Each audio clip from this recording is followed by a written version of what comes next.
આપણે એવું સમજેલા છે. દાખલા તરીકે હું તમને જયારે અહીંયા એમ કહું કે ભાઈ તાજમહલ, આવું મેં તમને કીધું તાજમહલ, તો અહીંયા કયો આર્ટિકલ આવે? તો આપણા મગજમાં એક ચિત્ર સ્પષ્ટ છે કે આવું સાંભળ્યું છે આપણે કે તાજમહલ જે છે ને એટલે ત્યાં આર્ટિકલ ધ આવે.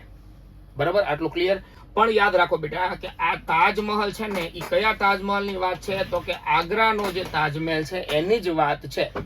હવે ધારો કે હું અહીંયા વાક્ય આવું બનાવું છું કે ભાઈ આઈ બોટ, મેં ખરીદ્યું, આઈ બોટ બ્લેન્ક, અને હવે જો અહીંયા હું આમ લખું તાજમહલ, તો એટલી તો વાત બાકી છે બેટા કે અહીંયા વાત ખરીદવાની છે.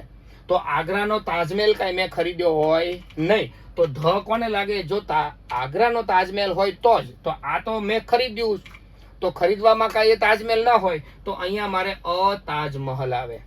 શું કામ અતાજમહલ આવે? તો કે આ તાજમહલ આગ્રાનો નથી. આ તાજમહેલ જે છે એ મારી પાસે કોઈ રમકડું પણ હોઈ શકે, અથવા તો આ કોઈ ચિત્ર પણ હોઈ શકે, બરાબર છે, કોઈ સ્મૃતિ હોઈ શકે, એવું હોઈ શકે. તો આ આગ્રાનો તાજમહેલ હોય તો જ આર્ટિકલ ધ આવશે. એટલે આપણે એવું ક્યારેય યાદ ન રાખો કે કોઈ નામ આવ્યું એટલે અહીંયા ધ જ આવે, જરૂરી નથી.